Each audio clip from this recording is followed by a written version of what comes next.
So, I know, shoot, y'all, got my finger in the way. I know everything's not for public consumption. I know my mother would probably be upset at me for recording this stuff right here, but I wanted to help somebody else in the future if they ever have to go through this. So, I went in for my regular appointment, my regular postpartum appointment, or what have you, because after labor, I dealt with like some clotting, extreme chills and shakes, as well as what else happened right after giving birth to my son.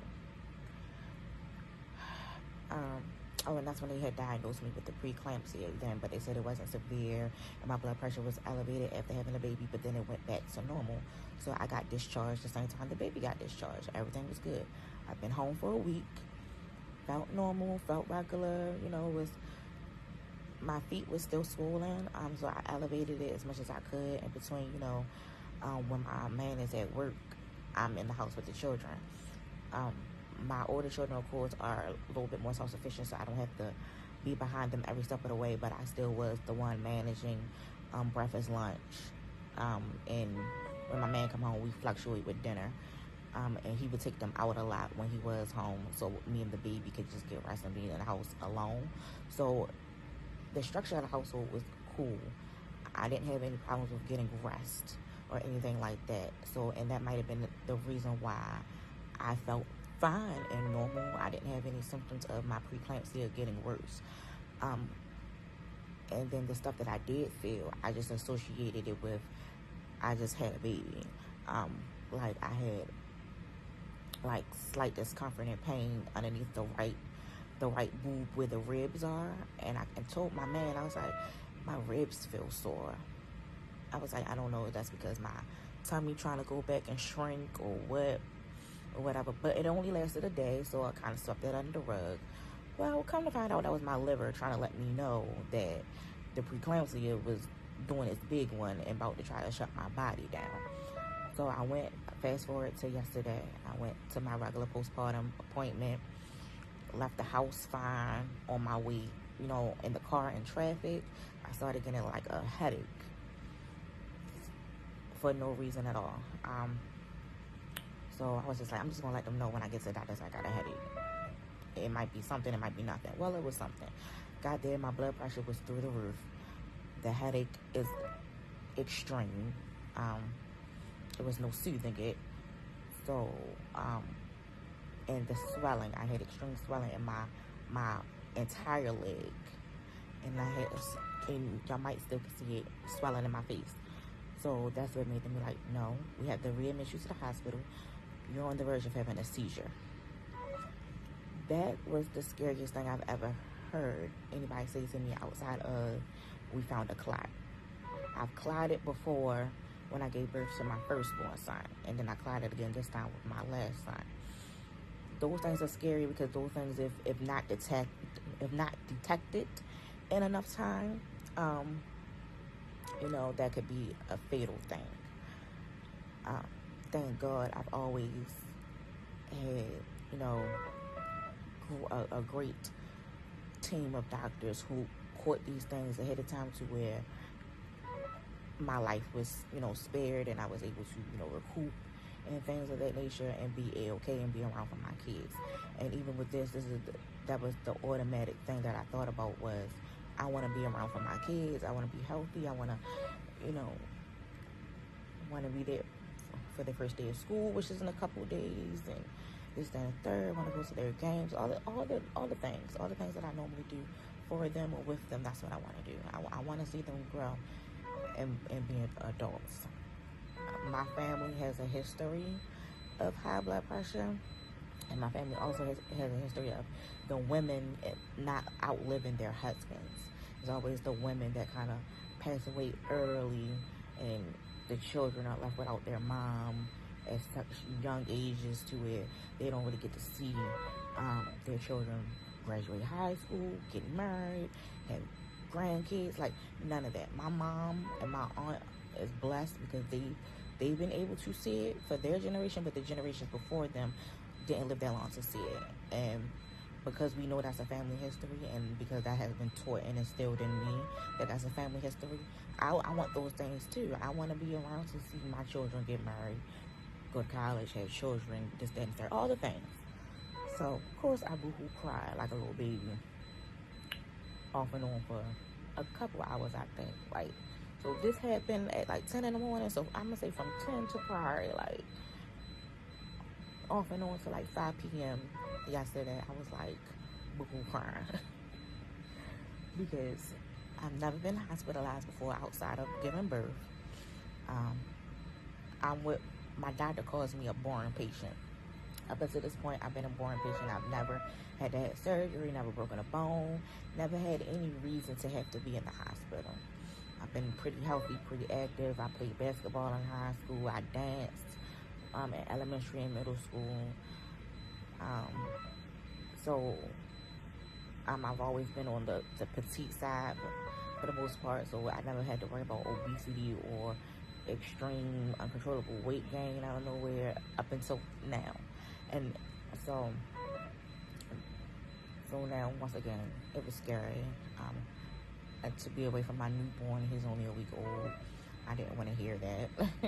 I mean, even though he could have came in here with his dad, but I know that wouldn't have been comfortable for him or the baby. Y'all hear all this beeping and crap going on. So, like, I want my newborn to feel comfortable and be able to, do what newborns do, eat, sleep, and poop, and in peace, basically. Sorry, y'all. Felt like for a second, my mouth wasn't moving, but it was.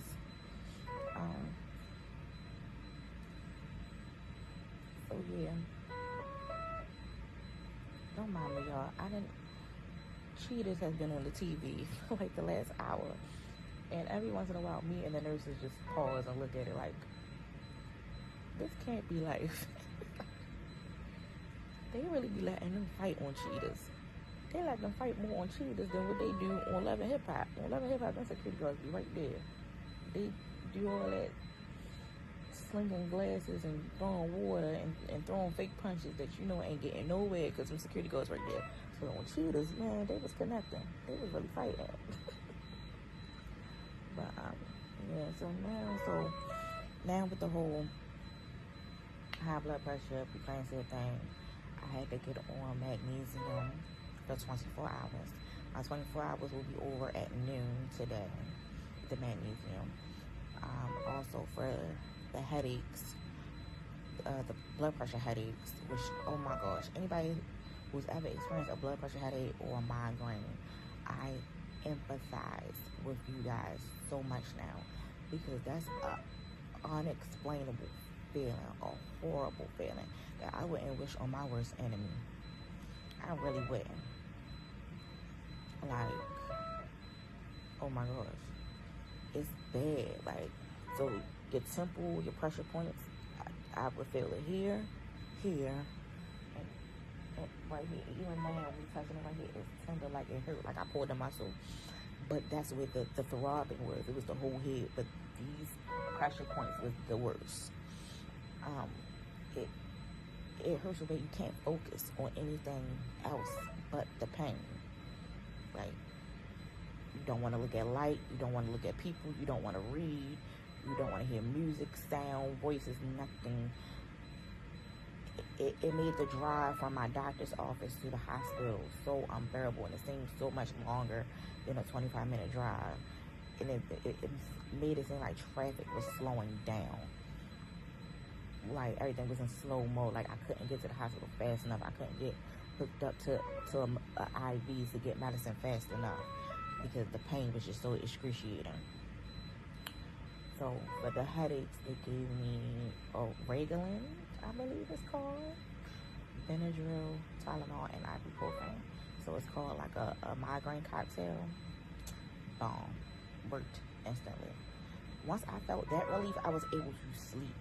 And once I was able to sleep, and the fluid, I don't know if y'all can see it up here, but I got fluid and magnesium up there, that was able to, you know, take its course to where I could, you know, eventually use the bathroom, urinate, flush my system out. So that's going to help me release the fluid retention that's in my body via my legs, my feet, my face, my hands. My hands done went down already. They back little because they was a little puffy. But my wrist and my hand is back little, so that's crazy. My stomach has even went down some more, which is good. So that means I was holding water weight in my belly as well. And I'm seeing a difference. I'm starting to see a difference in my legs. I'm pretty sure it will take like another week or two for me to see everything going. Like, cause this is the main thing I want going too. The fatness of the face, the water retention in the face got to go immediately. I don't like nothing about it.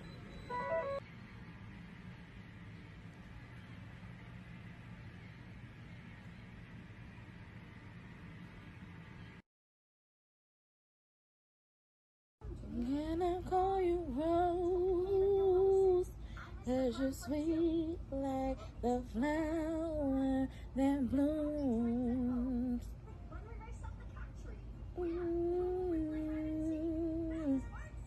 Can I call you Rose? Hey, man. Alright, so as y'all see, I'm at the hospital. I laid at home. I had to be on magnesium for 24 hours. I have to take blood pressure pills for like the next 90 days. I had to elevate my feet, drink plenty of fluids. So we've been home for I've been home for a few days now. I'm gonna show y'all like pictures of my feet and stuff so you can tell the difference. Like the swelling and everything has gone completely down. Even my oldest son was like, "Ma, you look skinny." So, but that's a good thing. So I'm, you know, just be chilling, trying to do things that is not going to be wear and tear on my body, that's not going to have me mentally or emotionally stressed out. Not that I was before, but I don't want to trigger anything either. But yeah, so for those who dealt with like, you know, having preeclampsia or diabetes or anything during their pregnancy, please pay attention to your body. Learn